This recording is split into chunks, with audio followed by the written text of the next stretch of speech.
ನಮಸ್ಕಾರ ಎಲ್ರಿಗೂ, welcome back to my channel ಮನೆ ಕೈ ರುಚಿ. ಇವತ್ತಿನ ವಿಡಿಯೋದಲ್ಲಿ ನಾನು ಬೆಂಡೆಕಾಯಿ ಹುಳಿ ಮಾಡೋದನ್ನು ತೋರಿಸ್ತಾ ಇದ್ದೀನಿ.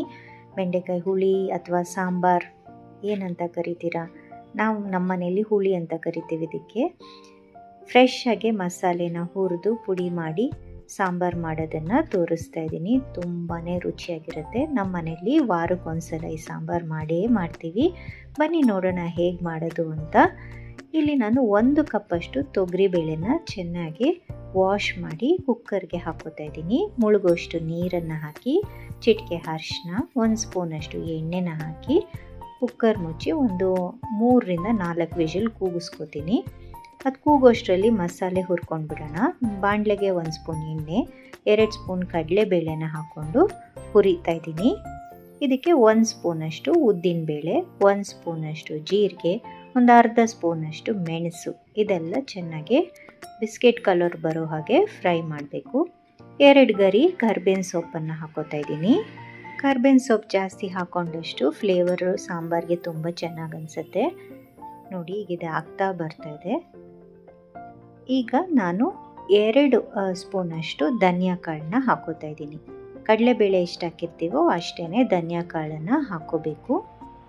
ಒಂದು ಅರ್ಧ ಇಂಚಷ್ಟು ಚಕ್ಕೆ, 2 ಲವಂಗ. ಇದು ಹಾಕೋದು ಇಷ್ಟಾದರೂ ಸಾಂಬಾರಿಗೆ ಒಂದು ಒಳ್ಳೆ ಫ್ಲೇವರ್ ಕೊಡುತ್ತೆ. ಇದು ಚೆನ್ನಾಗಿ ಎಲ್ಲ ಒಂದ್ಸಲ, ಬೇಡ ಅಂದರೆ ನೀವು ಸ್ಕಿಪ್ ಸಹ ಮಾಡ್ಬೋದು. ಇದು ಚೆನ್ನಾಗಿ ಫ್ರೈ ಮಾಡ್ಕೊಳ್ಳೋಣ.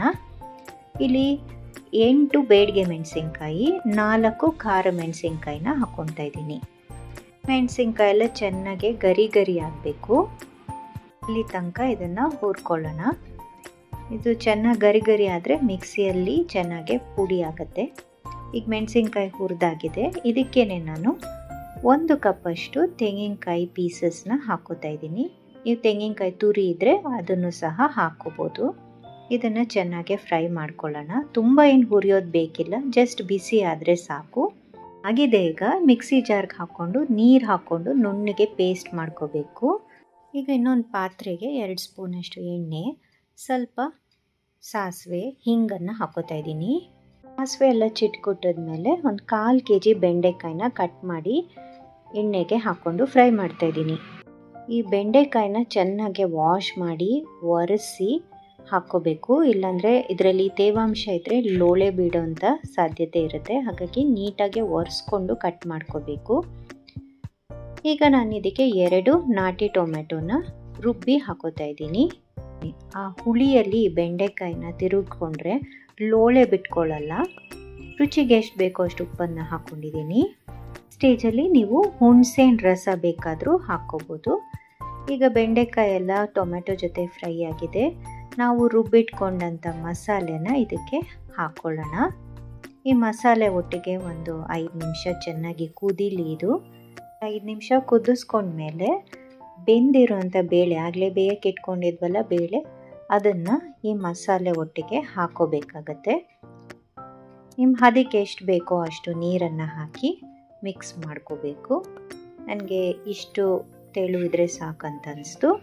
ಮುಚ್ಚಳ ಮುಚ್ಚಿ ಒಂದು 10 ನಿಮಿಷ ಕುದಿಸ್ಕೊಳ್ಳೋಣ. ಈ ರೀತಿ ನೊರೆ ಬರಬೇಕು, ಅಲ್ಲಿ ತನಕ ಸಾಂಬಾರನ್ನ ಕುದಿಸ್ಕೋಬೇಕು. ಚೆನ್ನಾಗಿ ಉಪ್ಪು ಖಾರ ಎಲ್ಲ ಬೆಂಡೆಕಾಯಿಗೆ ಹಿಡ್ಕೊಂಡಿರುತ್ತೆ. ಈಗ ಸಾಂಬಾರು ಸಹ ರೆಡಿ ಆಗಿದೆ, ನೋಡ್ತಾ ಇರ್ಬೋದು ನೀವು. ಈಗ ಇದನ್ನು ನಾನು ಬಿಸಿ ಅನ್ನದ ಜೊತೆಗೆ ಸರ್ವ್ ಮಾಡ್ತಾಯಿದ್ದೀನಿ. ಮೇಲ್ಗಡೆ ತುಪ್ಪ ಹಾಕ್ಕೊಂಡು ತಿಂತಾಯಿದ್ರೆ ಏನು ರುಚಿ ಅಂತೀರ ಈ ಸಾಂಬಾರು. ಹಾಗೆಯೇ ನಾವು ಫ್ರೆಶ್ ಆಗಿ ಮಸಾಲೆ ಹುರಿದು ಮಾಡಿರೋದ್ರಿಂದ ಮನೆಯೆಲ್ಲ ಘಮ ಅಂತ ಇರುತ್ತೆ. ಸಾಂಬಾರು ತುಂಬಾ ಚೆನ್ನಾಗಿ ಬರುತ್ತೆ ಈ ರೀತಿ ಮಾಡೋದ್ರಿಂದ.